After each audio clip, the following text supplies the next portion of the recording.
मी सुरेश दत्तूबाई राणी अनाळा, तालुका परांडा, जिल्हा धाराशिव. इथून माझी मुलगी आंबेजोगाई दिली असल्या कारणाने मी घरी 3 महिने बसून होतो.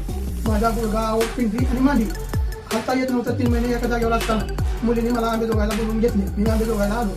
हाके डॉक्टरच्या यांच्याकडे ट्रीटमेंट द्यायला लावलं. त्यांनी परत MRI करायला लावली. MRI केल्यानंतर जे आतून जी शिरात आधी काही दोरवा असत ते त्यांच्या माहितीप्रमाणे त्यांनी केलं. मग थोडक्यात मी सांगतो की ACL टियर म्हणून होतं त्यांना. गुडघ्यामध्ये असे क्रॉसमध्ये 2 टेंडन असतात. तो थोडासा वीक झाल्यामुळे ती गुडघ्याची प्रॉब्लेम्स होते. MRI मध्ये ती फाइंडिंग होती. बोला.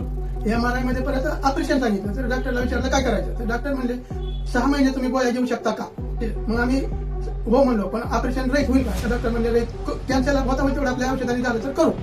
म्हणून आम्ही कंटिन्यू 4 महिने गोळ्या घेतल्या. बरं. 4 महिने गोळ्या घेतल्यानंतर थोडा फरक पडत मला कायमचा फरक पडला. मी अजून हाय पहिला असे हाय किती करतो. माझी पूर्व कामं जवळपास नाही म्हणलं तर 30 लिटर सकाळी, 30 लिटर संध्याकाळी दूध काढतो आणि शेतीची पूर्ण कामे, दारी वगैरे सगळं करतो. आता अजिबात नॉर्मल आहे, काही दुखत नाही, काही नाही. गुडघा ज्यावेळेस बसून घरी होतात त्यावेळेस दुखायचं कसं, कशा स्वरूपामध्ये दुखायचं.